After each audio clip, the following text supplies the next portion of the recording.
Lesson 4-2. Applying congruence in triangles. Congruent figures have corresponding parts that are congruent to each other, and these parts include sides and angles. So let's take a look at example 1 here. It says to write a congruent statement for the triangles and then identify all the parts of congruent corresponding parts. So the congruent statement for the triangle would just be triangle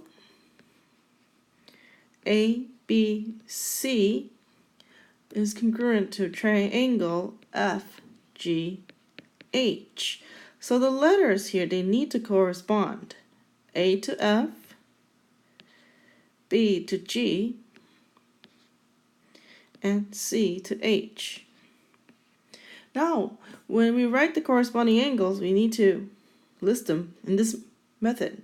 So if we're talking about angle A, that is going to be congruent to angle F. Angle B, congruent to angle G, and then angle C will be congruent to angle H. And now we need to list the corresponding sides. So we have segment AB congruent to segment FG. And then we have segment AC. AC is congruent to segment FH. And then segment CB is congruent to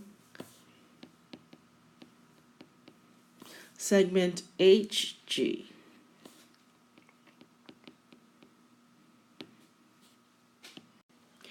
Okay, let's take a look at example 2. It says that in the diagram, quadrilateral QRST is congruent to quadrilateral WX, Y, and Z.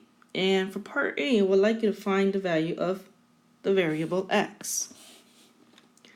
So the corresponding of angle W would be, to the other figure, would be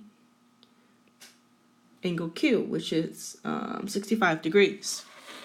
So you would just write 5x plus 5 equal to 65, and x which is equal to 12. So only asks you to find x. And now I want you to find y. So the corresponding side of segment WX will be segment QR, which is 6 inches. So I'm going to write y minus x equal to 6. And since I know x is 12, I can sub that in. And then y will be 18.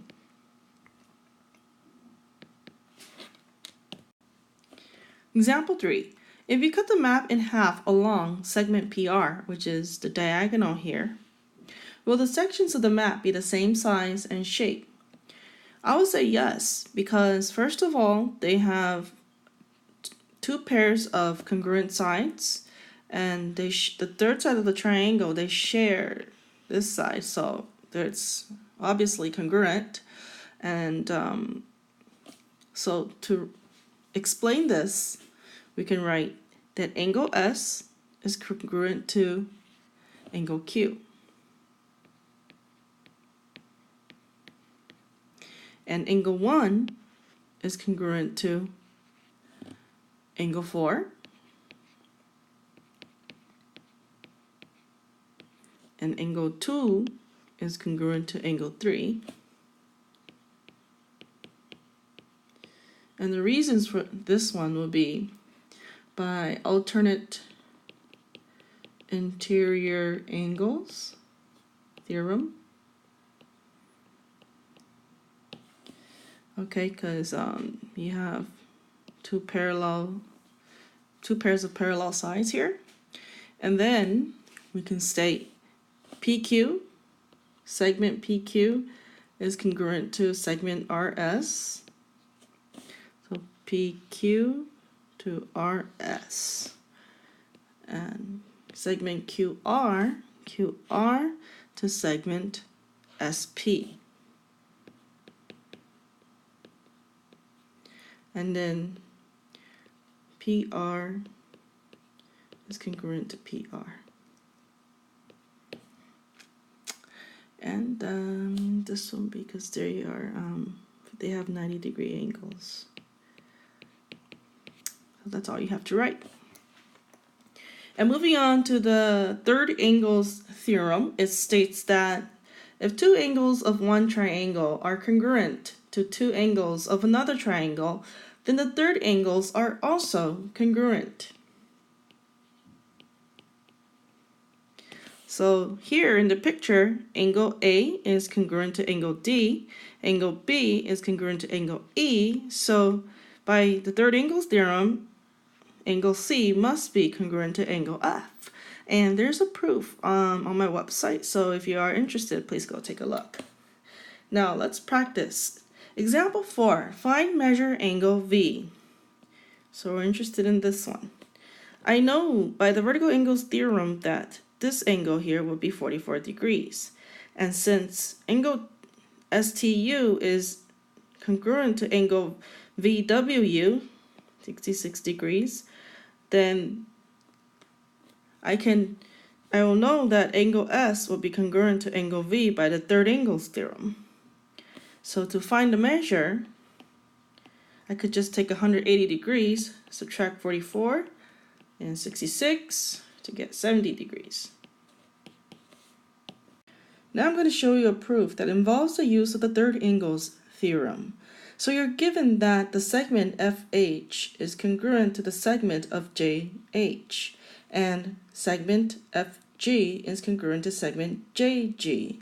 Now, the next step, we can state that segment HG is congruent to segment HG by the reflexive property of congruence. And then we can state the other given information that angle FHG is congruent to angle JHG. And angle FGH is congruent to angle JGH. So we can write given for 1 and 3. So I split them up. And by the third angles theorem, I can conclude that angle F, or angle HFG to be more precise,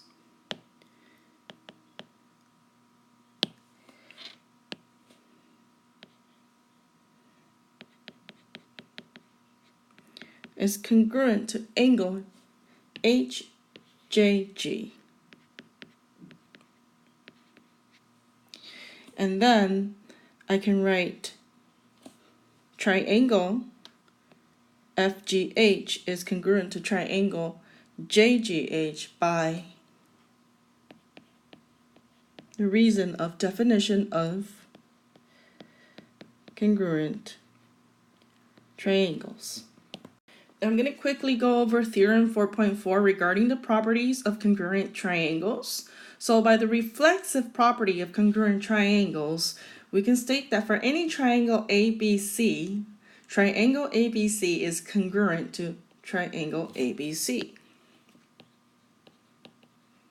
And for the symmetric one, if we have triangle ABC congruent to triangle DEF, then we can state that triangle DEF is congruent to triangle ABC.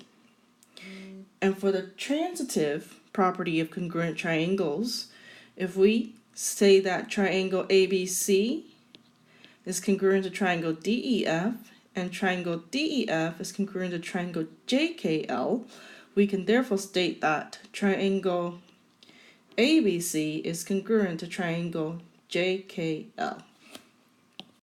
Okay, and lastly, let's do a quick proof here. And it states that the E is the midpoint of segment AC and segment BD, and we need to show that these two triangles here are congruent.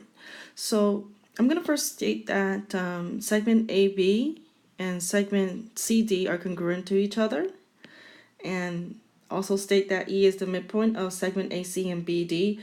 and let that be my first step given. So if E is the midpoint, I can then say that segment BE is congruent to segment DE.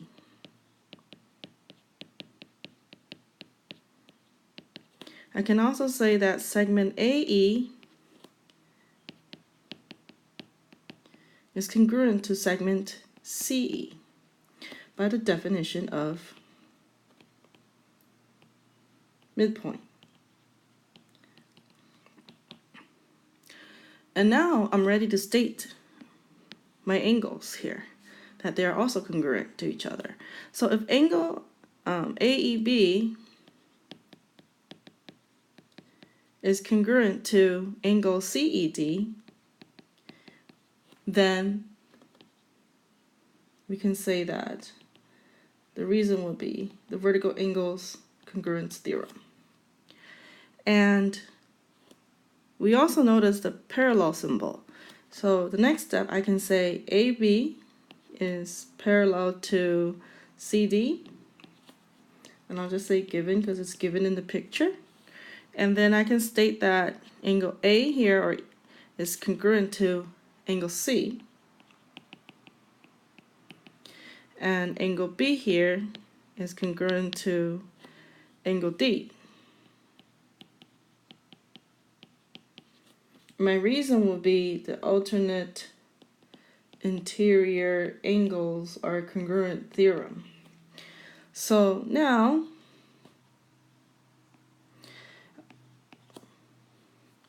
since I've stated that all these three angles are congruent, then I prove that, and all the sides are also congruent, and I prove that these two triangles are congruent. So I can state this as my last step by the definition of congruent triangles. And we'll continue the lesson in class.